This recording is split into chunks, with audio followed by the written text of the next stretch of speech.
পাচ্ছেন আমরা নিমাই ঘাটে এসে পড়েছি, আর নিমাই ঘাটের অবস্থা খুবই শোচনীয়।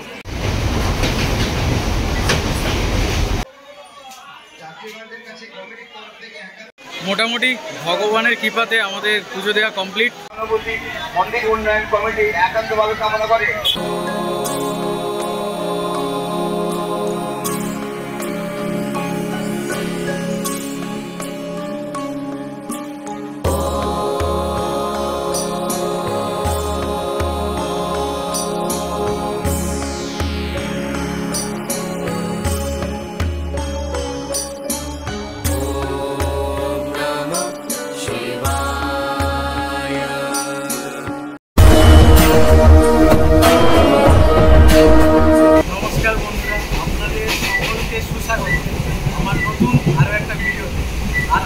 অনেকদিন থেকেই একটা জিনিসের আশাতে ছিলাম যে বাবা মহাদেবের কৃপাতে আর তোমাদের ভালোবাসাতে আমরা আজ ফাইনালি তারকেশ্বর ধাম যাচ্ছি। আর আমরা আমাদের যাত্রা শুরু করেছি আমাদের নিকটবর্তী স্টেশন মেছেদা থেকে। আর দেখতেই পাচ্ছেন আমরা এই মুহূর্তে ট্রেনের মধ্যে আছি, আর আমাদের ট্রেনও কিন্তু ছেড়ে দিয়েছে। আর দেখা হচ্ছে আপনাদের সাথে হাওড়া স্টেশনে গিয়ে। আমাদের একদম লাস্টে যেহেতু যাচ্ছি ট্রেনের মধ্যেই অনেকটাই মানে দেখতেই পাচ্ছেন অনেকটা স্পেস রয়েছে, মানে ভালোভাবে বসে আমরা যেতে পারছি। আর আগের বছর কিন্তু সেই ব্যাপারটা আমাদের কপালে জোটেনি। তো যাই হোক, চলুন শেওড়াফুলির ঘাটে আমরা জল তুলব এবং এ টু যে তথ্য আপনাদের সাথে আজকে শেয়ার করবো। হর হর মহাদেব।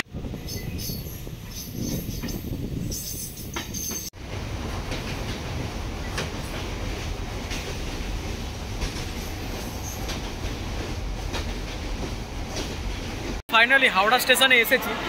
তো হাওড়া স্টেশনে এসে একটা জিনিস বুঝতে পারছি না, হোয়ার ইজ মাই ট্রেনে আমরা দেখলাম যে 2 নম্বর প্ল্যাটফর্ম থেকে তারকেশ্বর লোকাল ছাড়বে।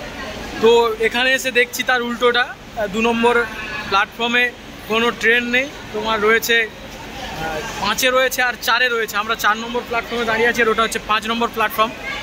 ওখানে একটা ট্রেন দাঁড়িয়ে রয়েছে, আর প্রচুর জলযাত্রীরাও এখানে দাঁড়িয়ে রয়েছে।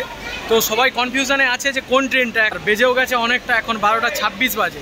চলুন আর একদম শেওড়াফুলিতে নেমে জিনিস কেনাকাটা করব, তারপরে আপনাদের সাথে আবার কথা হবে। আজকে আমার ভাই আমার সাথে এসেছে, একে আপনারা সবসময় দেখেন।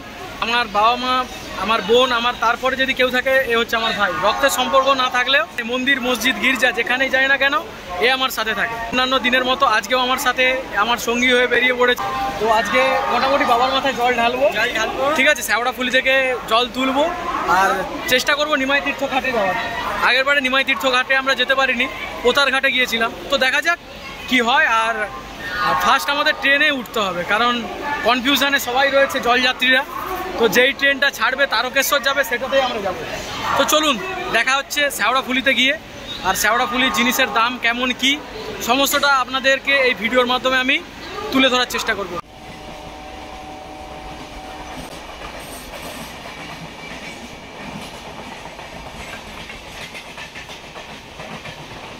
অ্যাট লাস্ট আমরা কিন্তু এসে পৌঁছেছি শেওড়াফুলি স্টেশনে। আর এখান থেকেই জিনিসপত্র কেনাকাটি করে আমাদের যাত্রা আমরা শুরু করব। এই মুহূর্তে আপনারা দেখতে পাচ্ছেন একটা বাঁকের দোকান, সেখানে আমরা এসে পড়েছি। আমরা এখান থেকে চয়েস করে 2টো বাঁক নিয়ে নেব আমাদের জন্য। তো দেখুন কেমন কি প্রাইস ওরা বলছে, একটু শুনে নিন ওদের মুখ থেকে।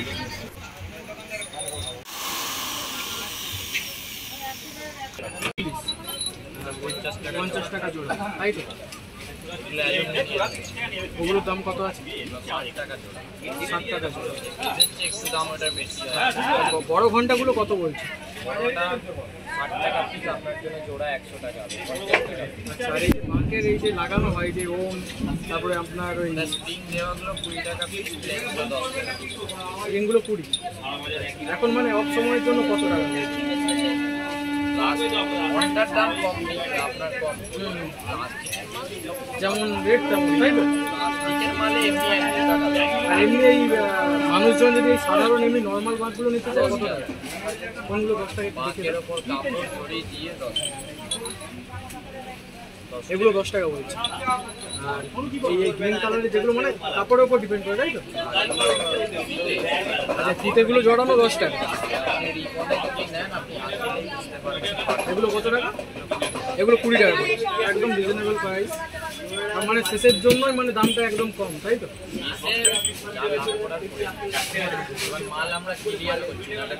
না না, সে তো অবশ্যই। আপনার নাম দাদা বলে দিন। হ্যাঁ, কৃষ্ণ। আপনি এখানকারই বাসিন্দা? ভালো, মোটামুটি একদম কম পয়সায় জিনিসপত্র মোটামুটি কি ভালোই লাগলো মোটামুটি। তো এলে পরেই দাদার কাছ থেকে জিনিস নেবেন স্টেশন থেকে বাইরে। এই মুহূর্তে আমরা চলে এসেছি নিমাই তীর্থঘাটে বা নিমাই ঘাট, যেটাকে আপনারা জানেন। সেই ঘাটে আমরা এসে পৌঁছেছি। আর শ্রাবণের যেহেতু একদম শেষ সপ্তাহ, সেই জন্য মানুষের ভিড়ও কিন্তু খুব একটা নেই। দেখতেই পাচ্ছেন আমরা নিমাই ঘাটে এসে পড়েছি। আর নিমাই ঘাটের অবস্থা খুবই শোচনীয়, কারণ একদম মানে জলের উপরে দাঁড়িয়ে আছে, দেখতে পাচ্ছি। এখানে কিন্তু বাঁক রাখার জন্য আলাদা করে টাকা নিচ্ছে, ঠিক আছে? আমরা সাবধানে থাকুন, be safe and be careful. তো আমরা আমাদের নিজেদের জিনিস আমরা যখন জল তুলবো, আমরা নিজেদের ঘটে জল ভরবো, তখন বাঁকটাও আমরা নিশ্চয়ই নিয়ে যাবো। কেন এদেরকে তো? বন্ধুরা, এই মুহূর্তে কিন্তু আমাদের এই যে দেখতে পাচ্ছেন একদম বাঁধা কমপ্লিট। আর এবারে আমরা জল তুলবো এবং জল তুলে আমরা যাত্রা তারকেশ্বর ধামের যে যাত্রাটা আমরা সেটা শুরু করবো। দেখতেই পাচ্ছেন এখন একদম জলমগ্ন হয়ে আছে পুরো নিমাই তীর্থঘাটটা। আর আমাদের সব কিছু মোটামুটি ভালোভাবে কমপ্লিট হয়ে গেছে। তো চলুন এবার জলটা তুলে আমরা আমাদের যাত্রাটা শুরু করি।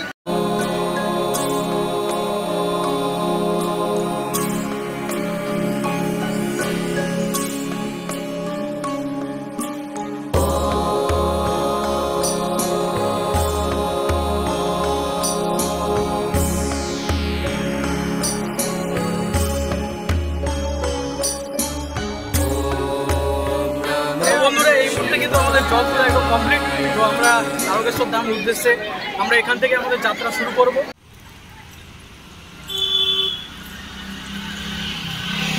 আমাদের যাত্রা পায়ে হেঁটে শুরু করে দিয়েছি। আপনাদের সাথে একদম আমরা গিয়ে কথা বলবো ডাকাত কালী মায়ের মন্দিরে গিয়ে। তো চলুন, আর আজকের ভিডিওটা ফুল এনজয় করতে থাকুন। আর যতটা পারবো এই ভিডিওর মাধ্যমে আপনাদেরকে অনেক অনেক তথ্য প্রদান করতে থাকবো। জয় শম্ভু, জয় বাপ্পা কি, হর হর মহাদেব। তো চলুন, একদম দেখা হচ্ছে ডাকাত কালী মায়ের মন্দিরে গিয়ে। তার আগে কিন্তু কোথাও দাঁড়াবো না আর কোথাও হল্ট করব না, একদম সোজা ডাকাত কালী মায়ের মন্দিরে যাব। তারপরে গিয়ে আপনাদের সাথে আবার আমি কথা বলার চেষ্টা করব। আর এখন প্রায় 4টে বাজতে চললো। অবশেষে ডাকাত কালী মন্দির যাওয়ার যে রাস্তাটি, সেখানে এসে আমরা পৌঁছেছি। চলুন এবার মায়ের মন্দিরের দিকে যাওয়া যাক। এই হচ্ছে মায়ের মন্দিরের মেন প্রবেশদ্বার। ভেতরে গিয়ে আমরা নিজেদের বাঁকটা আমরা নির্দিষ্ট জায়গাতে রাখলাম এবং এখান থেকে আমরা কিন্তু ডাইরেক্ট চলে যাব মাকে দর্শন করার জন্য এবং আপনাদেরকেও দর্শন করাবো অবশ্যই। মাকে ডাকাতরা নাকি এখানে প্রতিষ্ঠা করেছিল, সেই থেকেই মায়ের নাম ডাকাত কালী বলা হয়। আর এই ডাকাত কালী মায়ের মন্দির নিয়ে কিন্তু বিশাল বিস্তারিত একটা অলৌকিক ইতিহাস আছে। অবশ্যই সেটা আমি সময় হলে আপনাদেরকে অবশ্যই বলবো। চলুন আগে মায়ের দর্শনটা আমরা সবাই করে নিই। জয় মা কালী।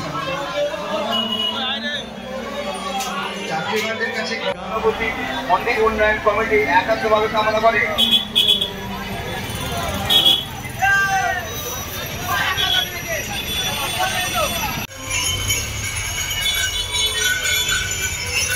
বন্ধুরা, এই মুহূর্তে আমরা আছি ডাকাত কালী মায়ের মন্দিরে।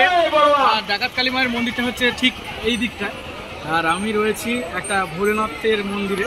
আর এখানটা সত্যি মানে শ্রাবণের যে লাস্টে এসেছি আমরা, মানে সেটাই অনেক অনেক উপকৃত। তো গত বছর আমরা শ্রাবণের দ্বিতীয় সোমবার এসেছিলাম, তো ভালোভাবে ঠাকুরের দর্শনও করতে পারিনি, বাবার মাথায় জল ঢালতে পারিনি। কিন্তু শ্রাবণের লাস্টে এসে মানে এতটা মনটা ভালো লাগছে, তো সেটা বলে আমি ভাষায় প্রকাশ করতে পারছি না। তো অবশ্যই আপনাদেরকেও রেকমেন্ড করবো আপনারা শ্রাবণের লাস্টে আসুন এবং আপনারাও ভালোভাবে ভগবানের দর্শন করুন। হর হর মহাদেব, জয় মা কালী।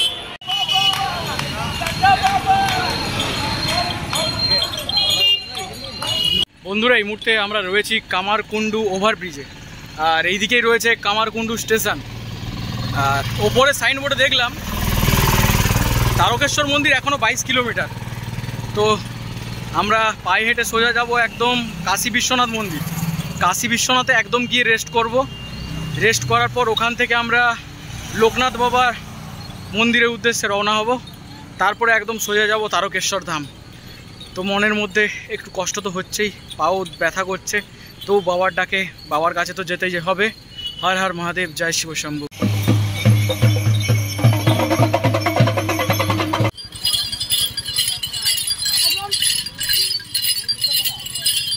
কাশী বিশ্বনাথ মন্দিরের দিকে যাচ্ছিলাম, হঠাৎ করেই মায়ের পুজো হচ্ছে, সেই দেখেই কিন্তু দাঁড়িয়ে মায়ের ছোট্ট একটা ভিডিও করে নিলাম আর আপনাদেরকেও দেখার সুযোগ করে দিলাম।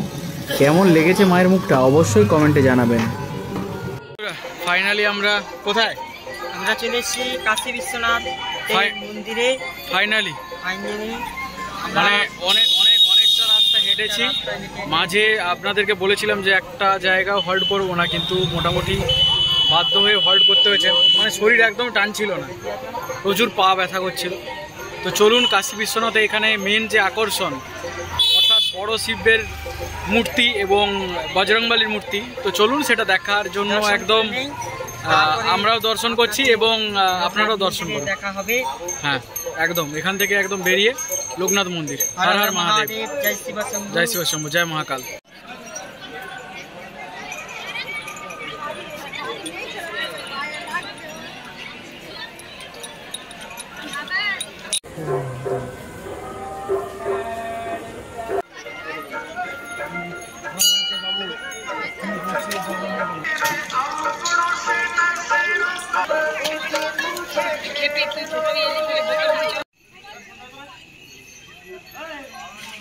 মোটামুটি ফাইনালি আমরা তারকেশ্বর যে গেটটা রয়েছে সেখানে মোটামুটি চলে এসেছি। আর যেহেতু প্রায় অন্ধকার, সেই জন্য এখানের কোনো ভিডিও আমি মানে সামনে থেকে কিছু দিলাম না, তো একদম ব্যাকগ্রাউন্ড থেকে ভয়েস ওভার করে দিচ্ছি, বুঝতেই পারছেন। আর এখন প্রায় 4:30 মতো বাজতে চললো, আর আমরা এসেছি এখানে অনেকক্ষণ হয়ে গেছে। ভাবছিলাম একটু ওয়েট করে যাব, কিন্তু যাই হোক মোটামুটি যত তাড়াতাড়ি বাবার মাথায় জল ঢালতে পারবো ততই মঙ্গল। তো চলুন একদম বাবা তারকেশ্বর ধামে গিয়ে আপনাদের সাথে আবার কথা বলছি। হর হর মহাদেব, জয় বাবা তারকনাথ। শুভ সকাল বন্ধুরা। আমরা হাঁটতে হাঁটতে অবশেষে আমরা প্রায় আসতে চলেছি। এখনও মোটামুটি 4 কিলোমিটার বাকি, আর 4 কিলোমিটার যদি আমরা অতিক্রান্ত করে দিই আমরা কোথায় যাব? আমরা 4 কিলোমিটার। এখন আমরা আছি লোকনাথ মন্দির পথে। লোকনাথ মন্দির এখান থেকে খুবই কাছে, তো দেখতে থাকুন। আর পায়ের খুবই অবস্থা শোচনীয়, একদমই হাঁটতে পারছি না, তবু মোটামুটি বাবার নাম করতে করতে হাঁটছি। হ্যাঁ বুঝতেই পারছেন, গলার ভয়েসও চেঞ্জ হয়ে গেছে আশা করি। তো চলুন একদম তারকেশ্বর ধামে গিয়ে আবার দেখা হবে। জল ঢালার পর আবার আপনাদের সাথে কথা বলবো। আর আমরা কিন্তু ডাইরেক্ট একদম তারকেশ্বর যাব, লোকনাথ আর যাবো না, কারণ প্রায় অনেক বেজে গেছে, এখন এই 5:10 মতো বাজতে চললো। এই যে আমাদের বাঁকটা কিন্তু একসাথে দুটোকে একসাথেই বেঁধে নিয়েছি। তো চলুন, মোবাইলের চার্জও খুব একটা বেশি নেই, মোটামুটি বাড়িটুকু তো পৌঁছতে হবে, তাই না? চলুন তারকেশ্বর গিয়ে জল টল ঢালার পরে আবার আপনাদের সাথে কথা বলবো। হর হর মহাদেব, जय बाबा तारकनाथ। आदि है अंत है, शिव ही अनंत है, समय है काल है, शिव ही महाकाल है, बोलो हर हर महादेव। মোটামুটি ভগবানের কৃপাতে আমাদের পুজো দেওয়া কমপ্লিট, আর এবারে আমরা দুধ পুকুরে স্নান করব এবং এখানে আমাদের যাত্রা সমাপ্ত করব। ओम त्र्यंबकम यजामहे सुगंधिम पुष्टिवर्धनम उर्वारुकमिव बंधनान् मृत्युर्मुक्षयमामृतात्।